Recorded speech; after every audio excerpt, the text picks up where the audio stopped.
It's time for Trash Day Nose Yoga with Hefty. Let's transform stinky scenarios with a joyful scent of Fabuloso. Inhale. You forgot to empty your kid's lunchbox. Exhale. A field of lavender. Inhale. Stinky leftovers. Exhale. Watermelon in the summer.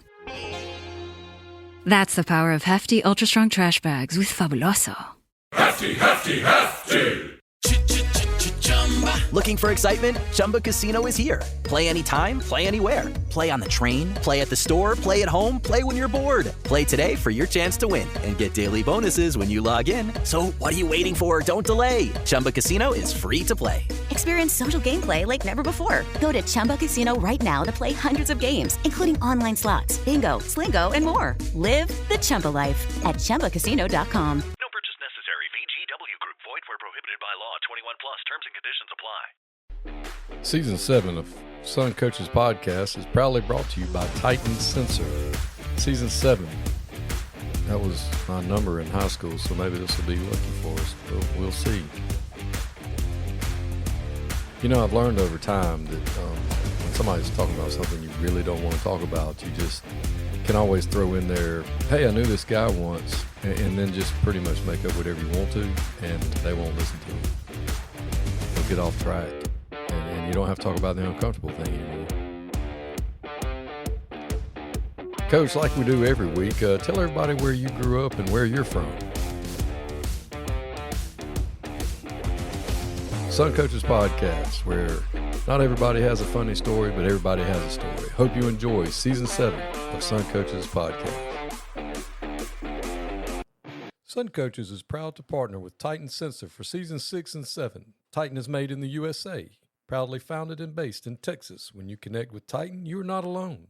You can collaborate and share templates with other coaches across the country to build reports and foster competition. Used by programs such as State 6A Georgia State champion Grayson High School, Titan can tailor a package to fit your needs. The eye in the sky never lies. Improve your team's performance with Titan. Welcome to Son Coaches Podcast, Season 7.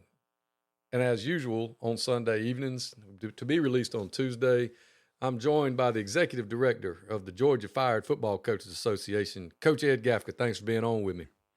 Thanks for having me, Coach. Well, as we go into the playoff season, this section is going to be this actual segment of the show is going to be sponsored by Ed and Eddie's law firm. If you think you got screwed on Friday night, call us. Maybe we can file a suit. And we're going to talk about bad officiating. We've got some stories for you. And Coach Ed, I know there's so many of us that are fired football coaches in the state of Georgia, and sometimes our job, well, all the time, our job depends on teenage kids, but they also depend on old Johnny that works down at AutoZone, but he calls football games on Friday night. And it is my understanding that you have a collection of some of the greatest, worst officiating situations that we've heard of in quite some time. Yeah, and to be honest with you, they are the people who put stuff, sent me DMs. You know, this definitely exceeded all expectations. And not for nothing, this by far and away makes me more thankful for the refs up here in North Georgia, because the majority of these stories that I was sent were all from South Georgia. And y'all will hear them, and I'm sure there's even more. I'm sure there's some old head coaches that are retired now that have even worse stories than what are being mentioned, but they're just not on X or Twitter or whatever they call it. So somebody needs to get in contact with a few of those guys who are retired and get some of their stories. But yeah, so this first, I'll just start it off. I was sent this one. It goes, this past Friday in a playoff game for our league, we had our scoreboard clock stop working. The head official started keeping the time. We had 10 plays in the second quarter, only up 8-6, and a stop on 4th down. That official then blows the whistle and calls halftime. We'd only been in that quarter for 10 actual minutes. We did end up winning by 2 at the end, but it's just insane they couldn't keep the clock right. The scorekeeper apologized after half and told us, well, we should have had about 8 more minutes on the clock. Coach, what do you think about that? Well, you know, the GHSA bylaw 2.74 says that you can't publicly be critical of officials, but we're telling stories about things that happened in the past. These are documented. This happened, and I get it. It's hard to be an official, and it's hard to get people to do it. And whether it doesn't matter the sport. I've coached football and baseball, and I used to say the same thing about baseball. I don't mind. Your strike zone's your strike zone, whatever. There's going to be bang-bang plays. Same thing in football. There are going to be calls that don't go your way. That's okay. I don't think any of us have a problem with that. What we have a problem with is when people send incompetent officials that don't know the rules of the game, and this sounds like one of those situations. Well, if there's a common thread here through all these stories, it's a lot of that. It's a lot of not understand the rules, not understand the game.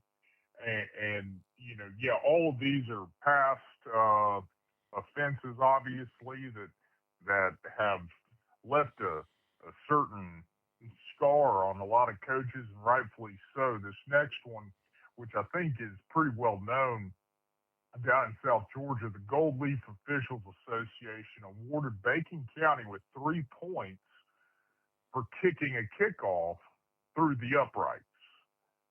We were on defense, and after a touchdown, we were called for a personal foul on the PAT block that moved them up 15 on the ensuing kickoff. They proceeded to kick it through the uprights. The official then awarded them 3 points, making the score 26-9. Bacon then got an onside kick and mounted a nice little comeback, but luckily we were able to win the game 26-22. Now, you know, speaking as Coach Ed here, I'll be honest, if you would have lost that game, I'm pretty sure you would have been within your certain unalienable rights to burn some property that night. Yeah, that's pretty bad. It kind of reminds me, they used to have a clinic, poor man's clinic in Columbus, Georgia. And I remember one year the great Coach Eli Dupree was up there, and he was the head coach at Wheeler County at the time. And he was drawing up a play going over what he did offensively, and they're in pro. And he got in twins over and covered up the tight end. But when he drew up the routes, he sent the tight end on a skinny post with a smoke route with the 2 receiver side over there to clear out the middle. And a young coach raised his hand. And he said, "Coach, I don't know if you know this, but that tight end's ineligible." He's like, "Yeah, I know, son. I know that. You know that. But where we coach, sometimes we don't get the best officials, and they don't always know that. So we try to run this play at least once a game, just see if we can get away with it." And that's what you're dealing with, because kicking the ball through the uprights is not a free kick. I mean, a lot of these to me, they're just funny. I'm not making fun of anybody or disparaging these people. It's just funny because it didn't happen to me. Oh yeah, there's no doubt about that. Now I will say, we kind of go into a different, you know, this is not knowing formations or plays or really the basics here. So the writer sent in, we were in trips. We were in tight end trips, and we got flagged for an illegal man downfield on a pass route. All right. Hey, it's Bubba Wallace from 2311 Racing. You know what feels like forever? Sitting on a plane waiting for takeoff. Good thing I've got Chumba Casino. With daily boost and social casino games on tap, this is the kind of fun that makes time fly. Why not turbocharge your downtime? Play now at ChumbaCasino.com. Let's Chumba. Sponsored by Chumba Casino. No purchase necessary. VGW Group. Void where prohibited by law. 21 plus. Terms and conditions apply. Asked why, and they said the tight end was ineligible because there were wide receivers outside of him. I pleaded that they are off the ball. The white hat made me draw it up, and he still disagreed. So we called the other head coach over, and he agreed with me. The white hat said, since y'all agree, we'll go with it for tonight. I mean, I got to be honest.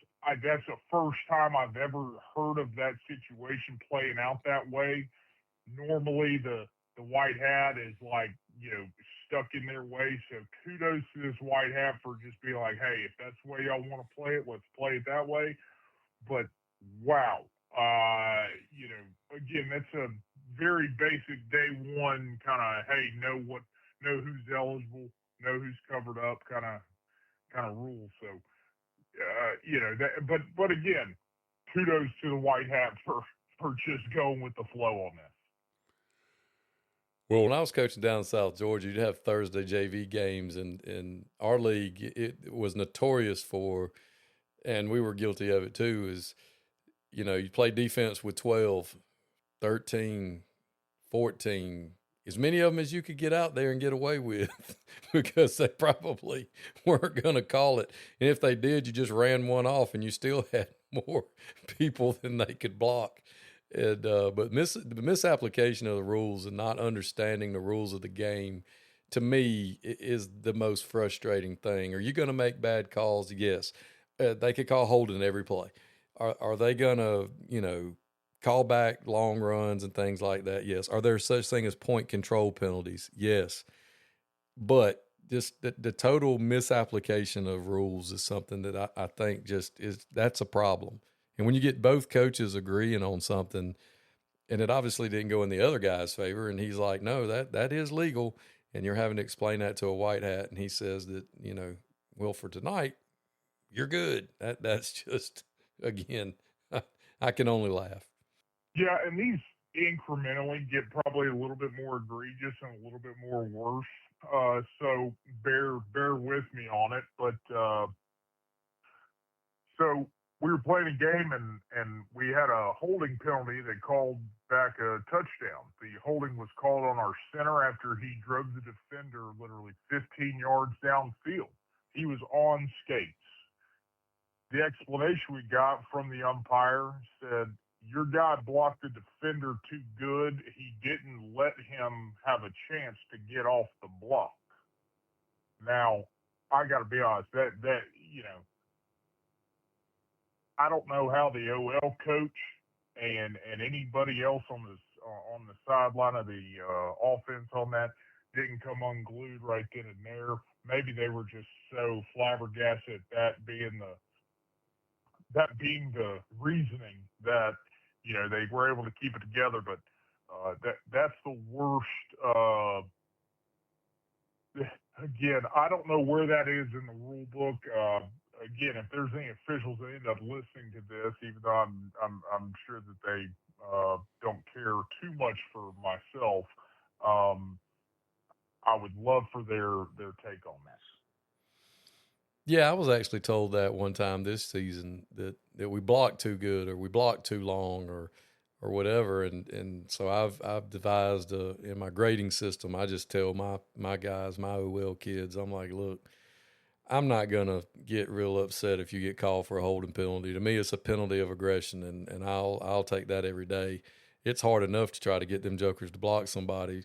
And they're pleasers anyway. Offensive linemen normally are. 9 out of 10 of them are going to be pleasers, and they're trying to do the best they can do. And that's another problem I have with some of these misapplications of the rules is I used to go argue in baseball games. I'd go, or not argue, but I'd just walk out there. And like if it was a play at second base, I just walk by, keep moving, never stop. Did the ball beat him there? Yeah, coach, the ball beat him there. Okay, thanks. And just keep moving and come on back. But I had to have a reason. I had to have something to tell the kid when I got back to help coach them up and help them with, why did they throw a flag on me, coach? And if I had to look at one of mine and said, well, you just blocked them too good, I don't know. I don't know how that would be received by the student athlete. Without a doubt. Now that that one was a North Georgia officiating crew. This next one's down in your neck of the woods. We ran a jet sweep, and the white hat threw a flag. we assumed it was a holding call, but when I asked for the number of who held, he stated it was an illegal play. I asked, what do you mean an illegal play? He said, you cannot hand the ball off to a guy in motion unless it takes place 4 yards behind the line of scrimmage. Luckily, we ended up winning that game, but we were unable to run jet for the remainder of the game because the white hat stated that if every time we ran it, we were going to get a penalty. So my question is Roger Holmes in Dublin running a legal play that we don't know about? I mean, that to me would have just sent me over the edge. I don't know about you, Coach. I can't speak for Coach Holmes on this, but I'm fairly certain he would have lost his mind over that too. His jet is a pretty staple play from under center wing T teams, and I wouldn't even know how to respond to that. It's probably why I'm not a head coach, is I don't have the character required to be able to. The man of Constanzaro is not going to be able to handle that. I just wouldn't even know what to say. Okay, well, there's that. I mean, I really, the more I hear these, and this is the first time I've heard these too, so I'll be like the audience. I'm hearing these for the first time, and it's just like, man, that's just when you think you're having a bad night, just remember it could always be worse. Yeah, and for the 1 seeds and the 1% coaching staff that always seem to get the A cruise. This is how the other 99% live. This is what we deal with. So understand that this is a commonality. They're not. We don't get an extra crew. We don't. I mean, heck, half the time we're lucky if the crews, have matching outfits. So, now. This one is the first time I've ever heard this one. Our kicker was called for being offsides on a kickoff. We were setting up for an onside kick, and they threw the flag. But no amount of arguing that the kicker cannot be offsides worked.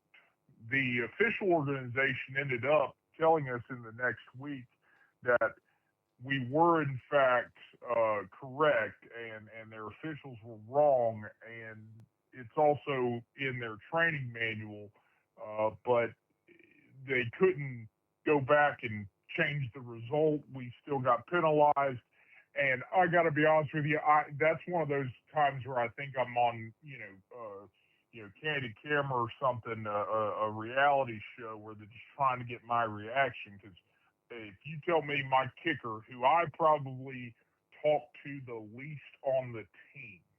Tyler Reddick here from 2311 Racing. Game night's fun until someone spends 5 minutes lining up one shot. Chalk, breathe, re-chalk, still aiming. While they figure it out, I fire up Chumba Casino. I can spin anywhere, anytime, and there's always a new social casino game every week. Spins happen way faster than that shot. Play now at ChumbaCasino.com. Let's Chumba. Sponsored by Chumba Casino. No purchase necessary. VGW Group. Void where prohibited by law. 21 plus. Terms and conditions apply. The least involved person with that kicker, and you're going to tell me that he is somehow breaking a rule? I'm going to probably have a problem with that, especially on a kickoff. Like, again, don't insert yourself into the games. You should be seen, not heard. It's very simple. I think that we need more officials, but we need good officials, right? Like, we don't just need warm bodies. We can all get mouth-breathing warm bodies out there and pay them $50 a game. But if that's what we're going for, then we need to just blow up that system and figure out a different way. Maybe pay them more, figure it out. But yeah, that right there was the first I've ever heard of that.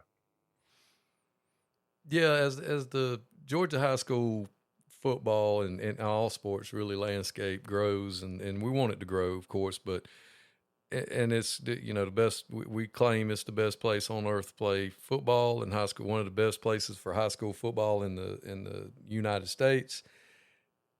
There are people that lose their jobs over losing games and not making the playoffs and not going play. And sometimes it's not it's a egregiously bad call. It's something that is so unfathomable and something that's so horrid that the average everyday person sitting in the stands is like, well, wait a minute, that doesn't look right. Now, granted, you have to explain to people that we don't play by the same rules as college, and we obviously don't play by the same rules as the NFL. But, there's certain things we can do in high school that you can't do at the other two levels, and vice versa.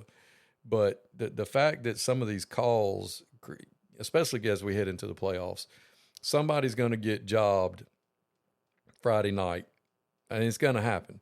They're going to get completely hoodooed over a horrible call, and it may be the one game that this dude had to win.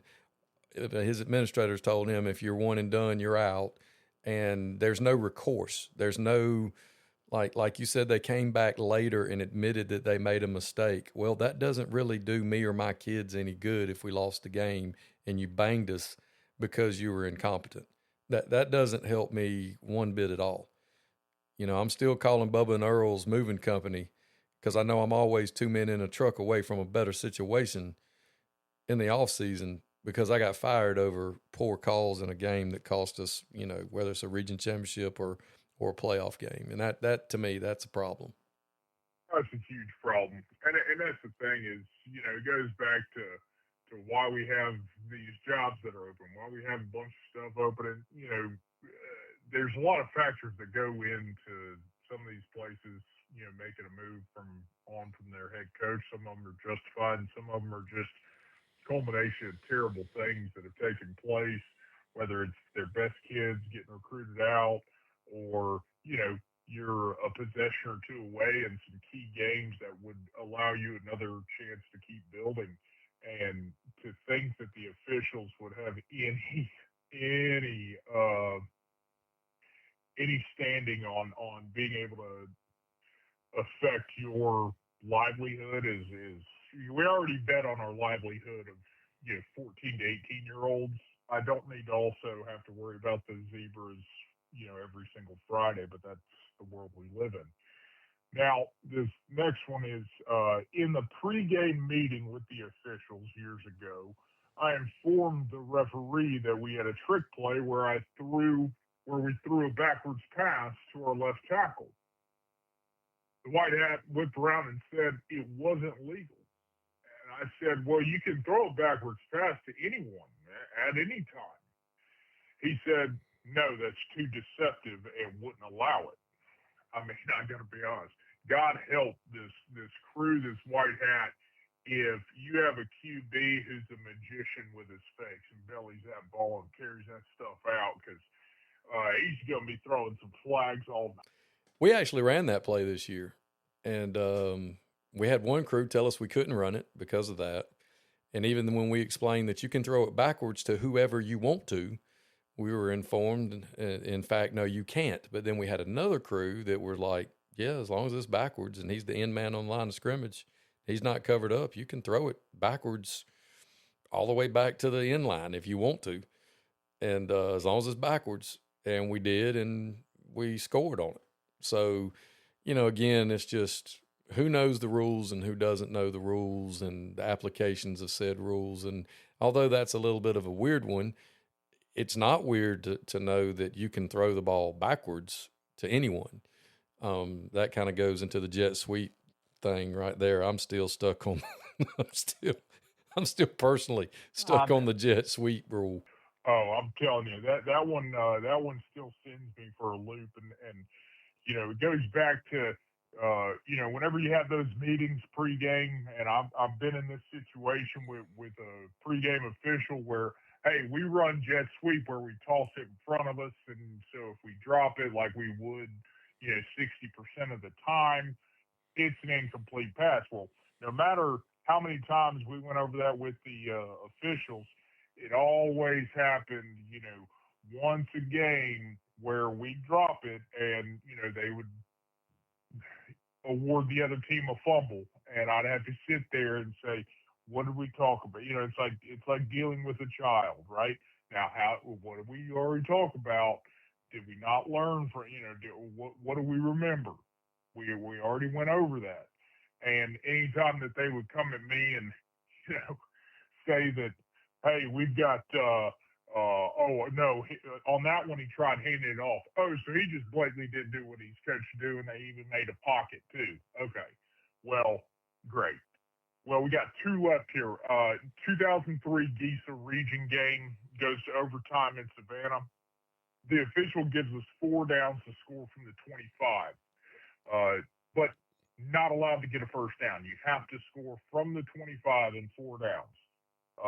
So I have my team taking me on the field, and our AD called our state rep in charge and got him on the phone. He was like, well, tell them to stop. And they would not talk to him and threaten to kick me out. So we ended up playing it out like that and lost in double overtime. I was a 2 tight end wishbone team, so 4 downs and 25 yards was brutal. State actually ruled OT was null and void and called the game a tie. Still, I got fined for commenting on officials in the Savannah newspaper. I mean, I don't know how Geisa works. I'll be the first to admit that. But I think somebody should pay his fine for him because, my gosh, that's egregious. Yeah, that's pretty bad, and it's it's not just the GHSA officials, it's GISA officials, GAA officials. It doesn't matter if it's the whatever acronym you want to have, whatever letters you want to have. People are going to have problems with officials, and that's understandable. I mean, this year people have had problems with SEC officials and the Auburn game in particular, and things like that, and that's understandable. Again, I think most of us, the all we ask is that, you do your best to call it both ways. And if you're going to be bad both ways, but at least at the bare minimum, be able to apply the rules that we've been provided with preseason to go over, that we all, have to know. I know stories of coaches going up with a digital copy of the white book and showing it to the referee and getting flagged again, for unsportsmanlike conduct when they're just trying to point out, hey, you made a mistake, dude. You can fix this. But, most of the times they, take that as being shown up, and I can kind of understand that too. But at the end, we just want them to get it right and don't screw the kids out of an opportunity over a misapplication of the rules. Oh, 100%. And that's the thing, right? It's be seen, not heard. Be seen, not heard. Control the game. Take control of the game in terms of not letting it get out of hand, but do so in a manner that's appropriate, not inserting yourself into the game and going on a power trip so everybody sees me and my power that I have out there for, and taking it away from the kids. Now, this is my personal favorite. It doesn't give me like PTSD like the jet sweep thing, but the worst officiated game I've ever seen was from this season. The crew was from the International City Officials Association. They looked as if they had just strolled out of a Spirit Halloween and had bought referee costumes. Side note, there were 2 females on this crew. Before the game, 2 officials, so I'll let you take a guess at which 2 it was, were making TikToks of them dancing and throwing their flags. The white hat was even showing them where to stand and was reviewing the hand signals with them as well. There were some absolutely terrible calls during the game, but the worst was a penalty thrown by one of the TikToker back judges on our sideline on a punt that went out of bounds. Our opponent punted to us, and the ball rolled out of bounds. The back judge threw a flag. I thought she was calling a hold or something on us, so I ran over there asking about the call. She told me, no, the kick went out of bounds. That's a penalty. I said, ma'am, that was a punt. Her response, Yeah, but it's still a kick. So the crew discussed the call, and they ended up calling offsides on us, which resulted in a first down for the other team. Now, absolutely my favorite submission by a coach in the DMs today. Just painting that picture perfectly for me was because, I can't imagine being in their shoes in that situation, but I mean, just outstanding, painting that picture, and again, not everybody should be an official, and I don't care if you're a boy, a girl, whatever it is, know the game, right? Know the game. Maybe take the training, to the rec ball level. Let's build up from there. Don't just jump in on varsity on Friday nights, because this is how games end up being in doubt, because of people that are more concerned with getting views on TikTok than actually. Yeah, I think that was a good one to sum up our officiating do's and don'ts and warning list as we go into the playoffs this week, because again, I don't even know how there's no way, me knowing me, there's no way that I could sit there with a straight face.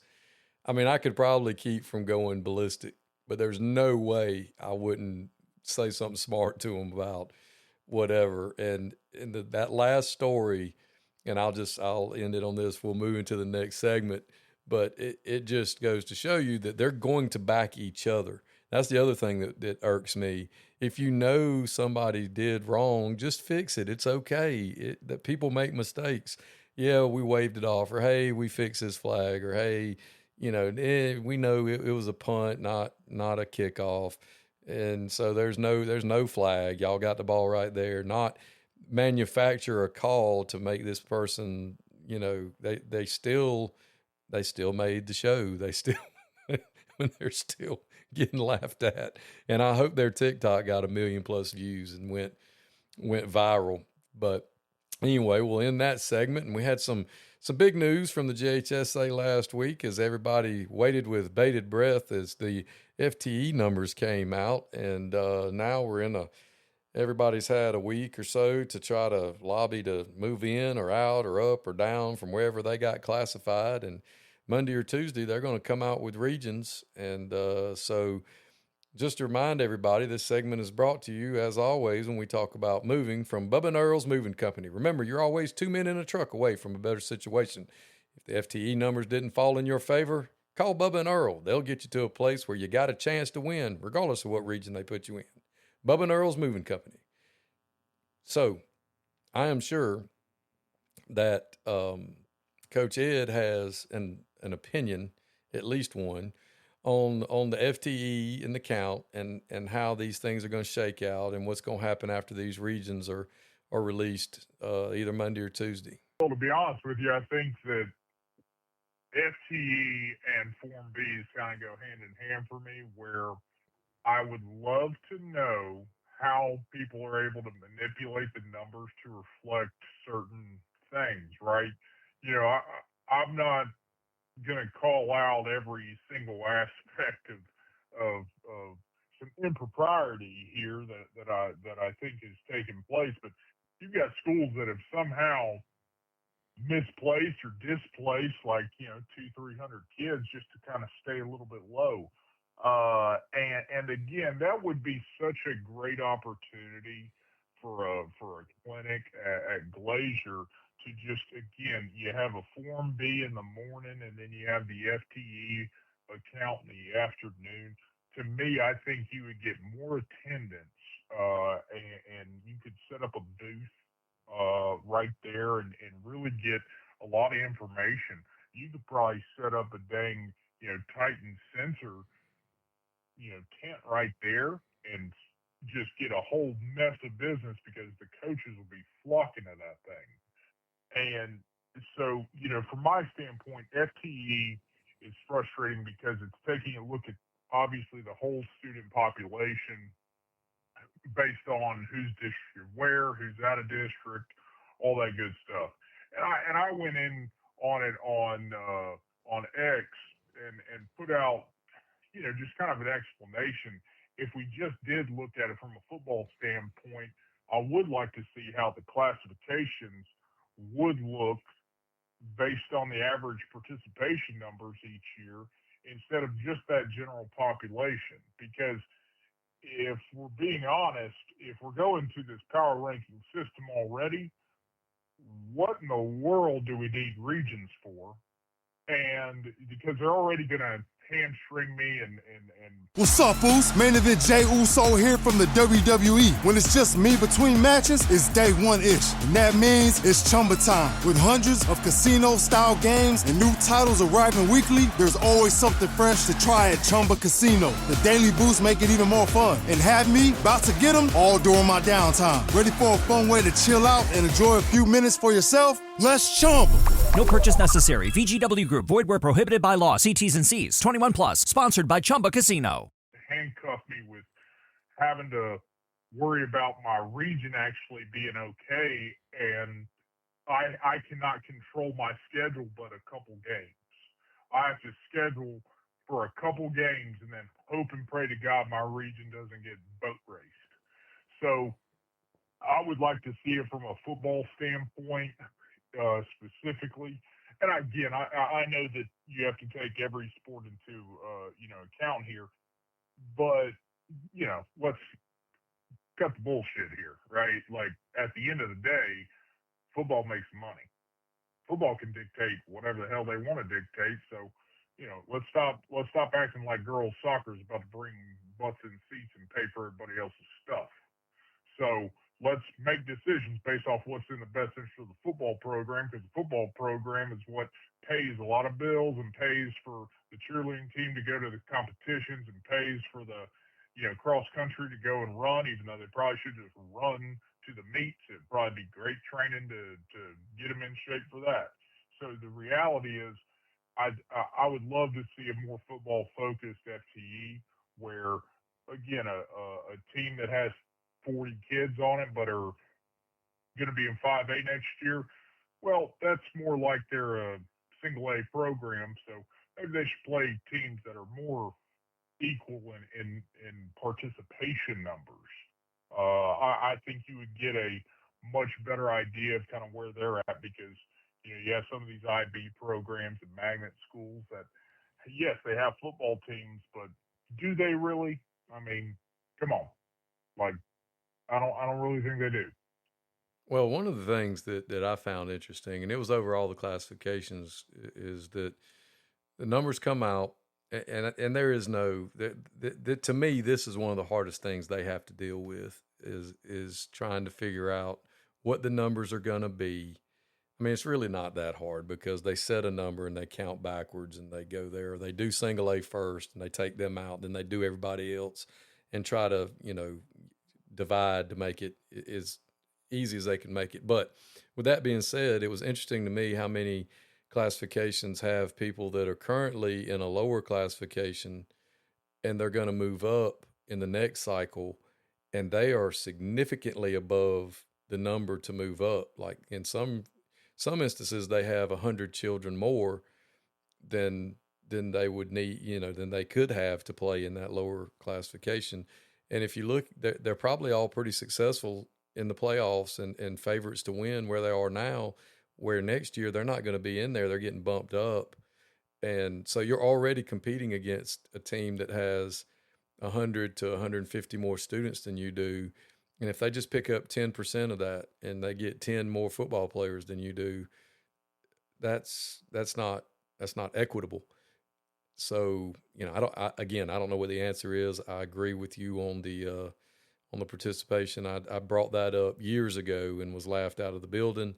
But, again, math, figure it out. But I just don't know what the answer is going to be. The regions are going to be interesting to see how they're drawn up. You're going to have some regions that have, 10 team, 12 team, and then some that just have 4 because of geographic concerns.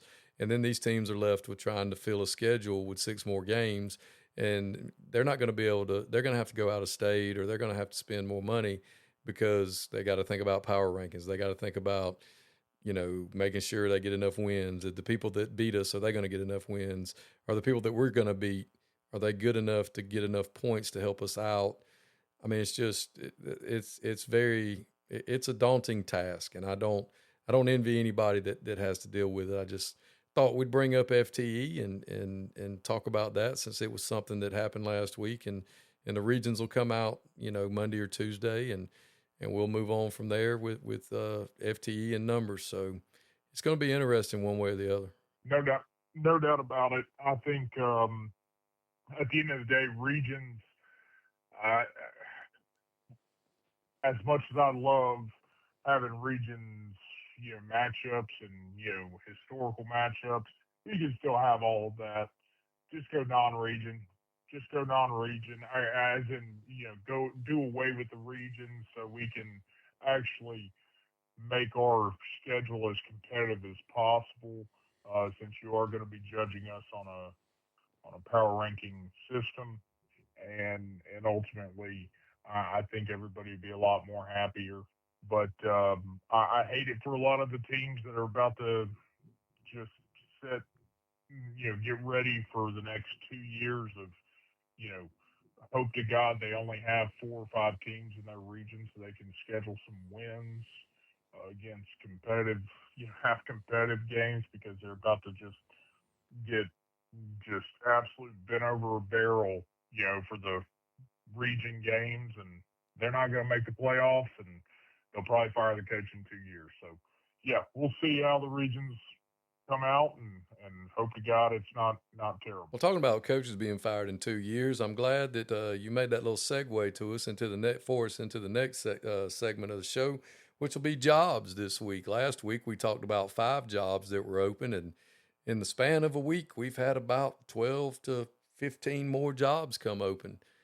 And you put a cool post on X where you got stepping stone, headstone, and capstone, got them separated into that. And Sun Coaches does an in-depth, highly convoluted formula where we take into account support, administration, demographics, facilities, and overall history when we give our rating. And we were pretty much spot on with our thoughts on what kind of jobs are open. And as usual, we've already got some people butthurt about what we said about their particular jobs and their situations and jobs that are open. And, you can't take it that way. It's not, we just want people to be forewarned and educated when they're in the job market. And for a lot of people this past Friday, when they took up the costumes, they were in the job market.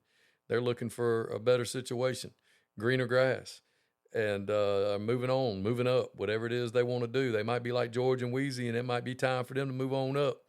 And if that's the case, I want them to make informed decisions and know what's going on, because I don't need them coming at me on X, on my cell phone, or when they see me at a clinic and they get all butthurt about, well, you didn't tell me that. I didn't realize it was like this. No, we told you.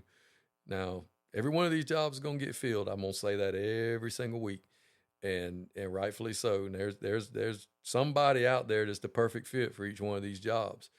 And if your place isn't one of those places that is spoken highly of, instead of getting butthurt about it, you might want to either A, call Bubba and Earl's moving company and get to a better situation, or 2, figure out what you can do with your administration to make the place better, because that's the only thing that's going to change it.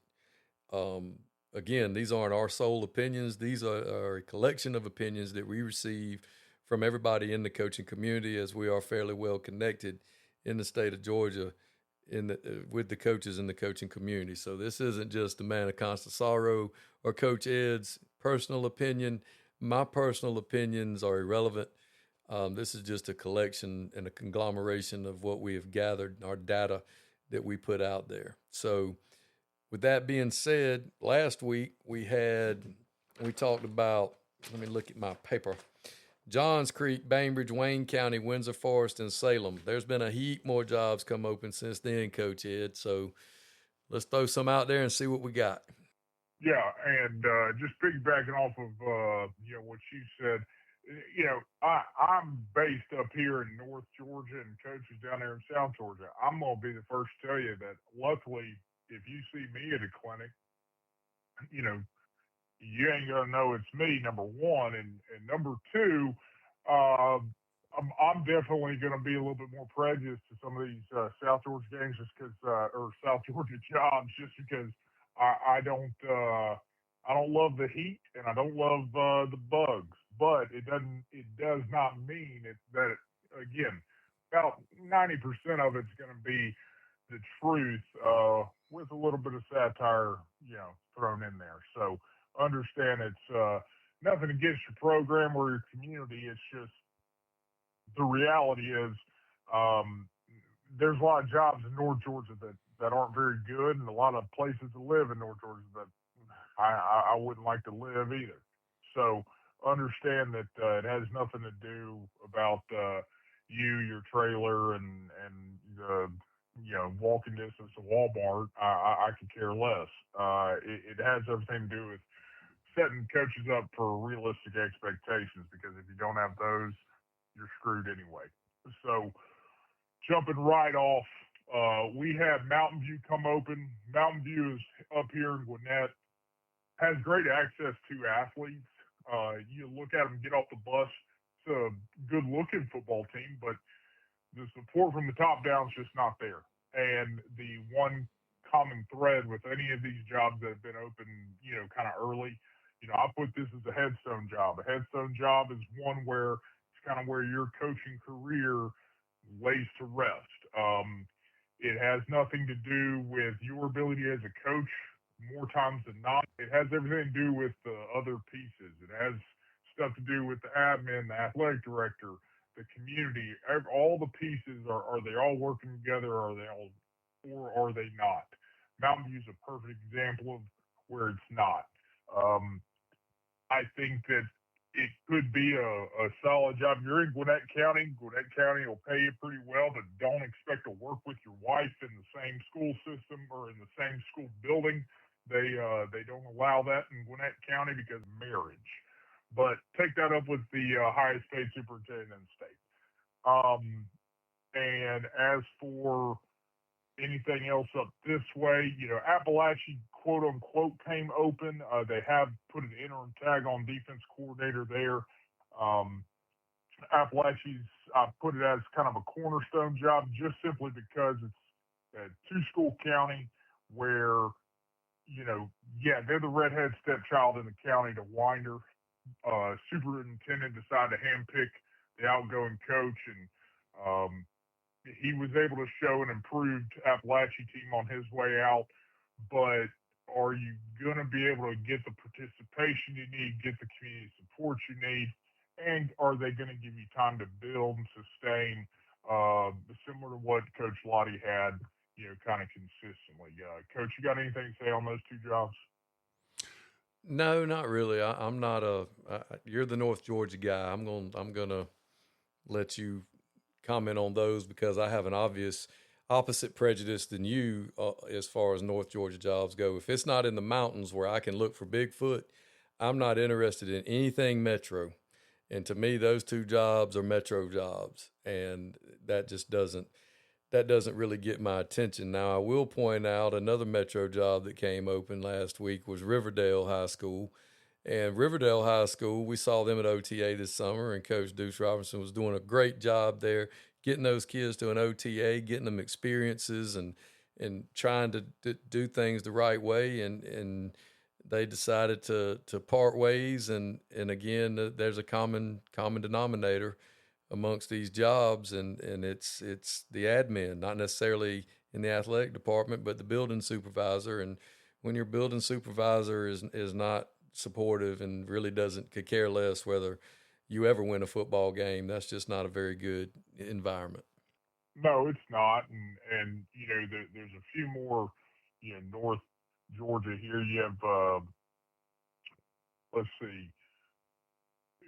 So you have St. Pius private school. Again, you're not going to want for anything.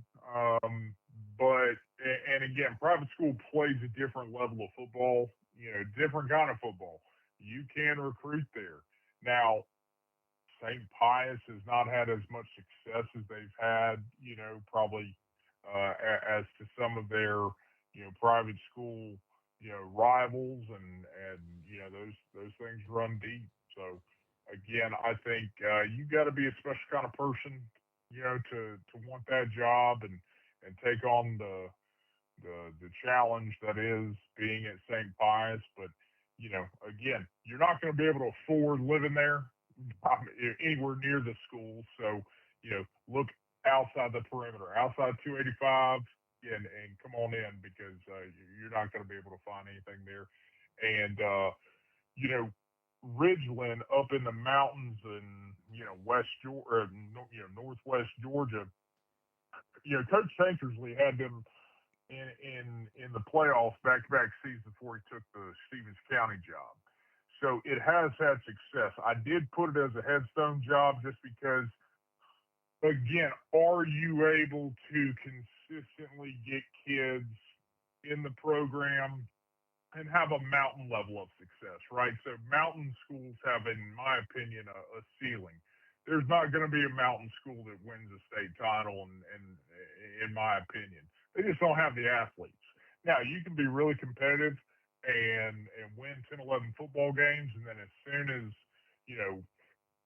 Irwin County comes up here and just boat races you with kids that you haven't even experienced, or you got Rockmart, or you've got all these other teams that have speed, not mountain speed, but actual speed, that you're going to get beat. But you can have sustained success, or it's just one of those places where if you don't get the right crop of kids, you're gonna be 3-7, 4-6, 2-8, 3-7. It's just a cyclical thing. So I don't know if there's gonna be that kind of transition for them, but it really just depends on the quality of kids that are in that building, because I don't think it's a job where you're going to be able to bring kids in there. So to me, that's going to be a tough one. And the last one's Fannin County, another similar deal. I put that as a stepping stone job just because what Coach Sheehan's been able to do at Fannin has been outstanding. It would have been like one of these headstone jobs prior to him taking that job, because they were a 3-7, 2-8 football team for a long time, and he's been able to consistently have success there. My only concern with anybody trying to take that job would be, hey, it's Cole Swindell. After I give everything I've got to land a perfect vocal, I usually take 5 before jumping into the next track. And I've learned exactly how to recharge in that time. Some folks grab coffee. I hit a quick good luck spin. Next thing you know, the break is just as fun as laying down the track. A better break makes for a better take. Need a break? Let's chumba. No purchase necessary. VGW Group. Void where prohibited by law. 21 plus TNC Supply. Sponsored by Chumba Casino. Are the expectations now where that's the standard? And that's okay if that is the standard. I mean, that's a testament to what he's done. But, is it realistic? Are there kids in the middle school that are going to be able to actually build? And to be honest with you, I think if you're able to manage the expectations, you're going to get paid well. You're going to live in a gorgeous part of the state. You are not going to have the best athletes. And as soon as a team with better athletes come in, you're going to get beat. But, we always say Jimmys and Joes. Well, I mean, you literally just have Jimmys and Joes. You're going to have like 11 on offense and 11 on defense. So realize that you are not going to have speed. You're not going to have quick twitch, anything. Okay? It is going to be hard-nosed kids. And, it's not a bad place to live, not a bad pace. I think those were the biggest ones up in North Georgia that came open. I could be missing one or two, but that's what I got. Yeah, the Fannin County job, they knew ahead of time that he was going to retire, and I think they have put a plan of succession in there, and the guy that's probably the favorite is elsewhere in the state right now. And when his team gets done playing, the ball's in his court, as far as I understand, of whether or not he's going to take it or not. And like you said, Ridgeland's a different kind of a situation. It's right there on the border. Chattanooga's right across the way. And, are kids going to come from Chattanooga to go there? You're going to be able to get those kids in? There's two really good programs in Chattanooga. Are you losing kids to those programs? I don't know.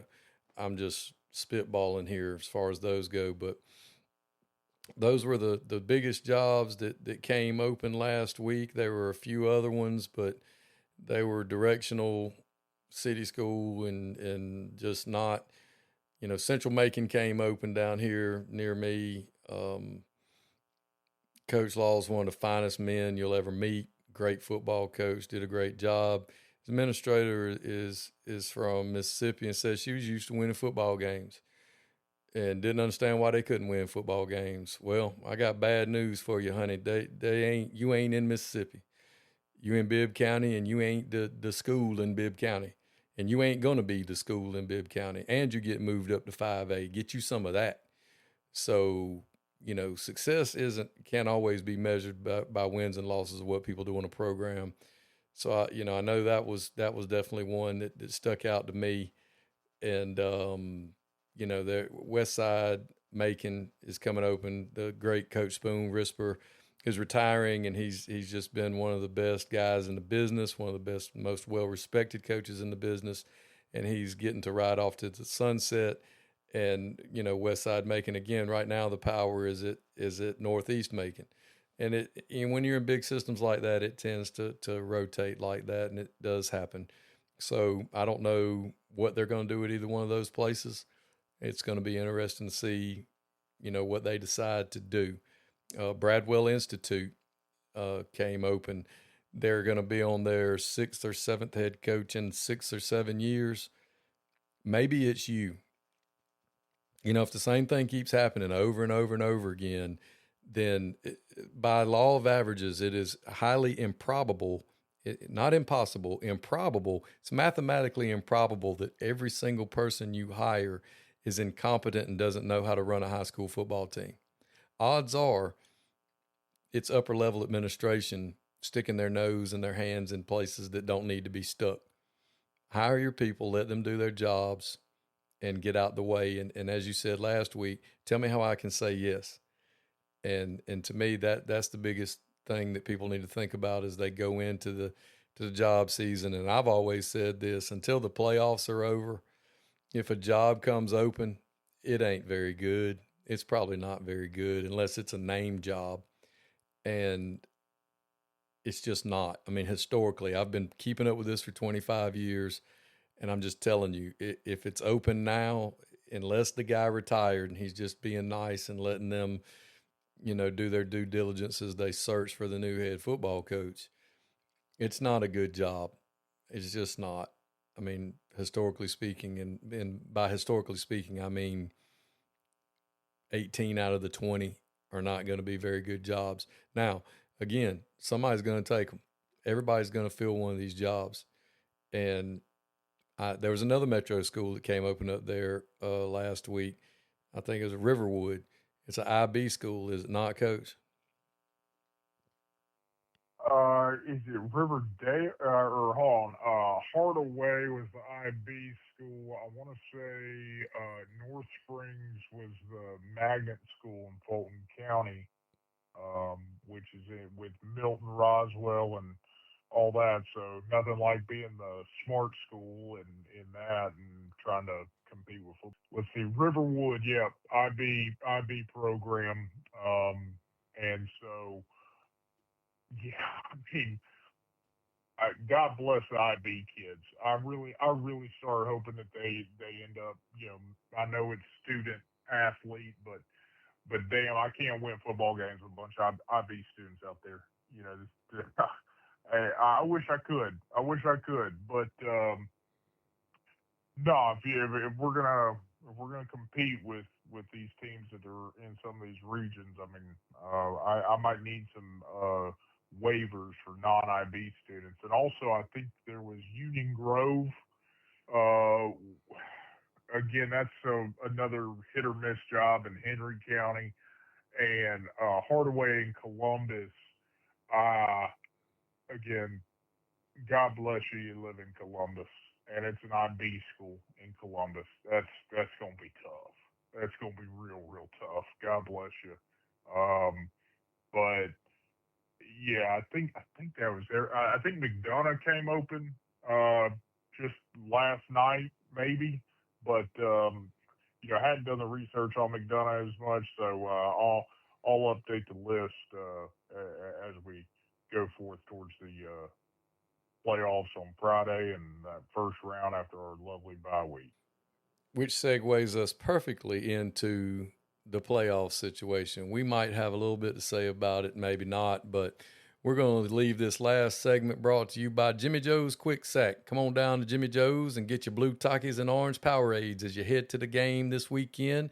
They got Slim Jims and Yoo-Hoos, and if you get there early enough, you might be able to get you a 2-piece dark with some fried okra, French fries, and a biscuit on the side. Jimmy Joe's Quick Sack for all your convenience store needs as you head to the playoffs this week. We're talking about playoffs this week after everybody got a bye last week. Recharge your engines, get a couple of extra practices in, break down the film, and the 5-game tournament starts this Friday night. Are there any games that you have your eye on this weekend, Coach Ed? Honestly, I'm interested to see. Honestly, your game up there at Raven County is going to be interesting. I think that should be a good football game, and hopefully everybody stays healthy on that one. I also, I've done the brackets for the first round of every classification. I think so far, maybe not double A. I'll do that one tomorrow. But the Form B bracket challenge is the 5A or football bracket, and I think that you're going to have some pretty competitive football games, across the board there. Lee County and Sprayberry. You're going to have Villa Rica and Northgate. I think could be pretty competitive. I think that New Manchester, Newton, another really solid game. Jackson County, Glen Academy, that's a 1-4, but I think Glen Academy's been a possession away from a lot of games. And Rocky's a good football coach, so I still lean Jackson on that one. But again, you just have a lot of really good football games in that one, and then obviously when you start looking at the other brackets, when it gets to the PSR ones, obviously I'm not going to even look at the 132 matchup or the 229 or those are just going to be boat races and thank you for here's your T-shirt kind of thing. But when you do go back to the 4, 5, and 6A, the North Oconee Flat Bill Leggings and Backpack Coaches Invitational, that bracket to me is pretty exciting because you do have some really outstanding games that could again be really competitive. I think you have Stockbridge, Blessed Trinity. You just have so many interesting matchups across the board there.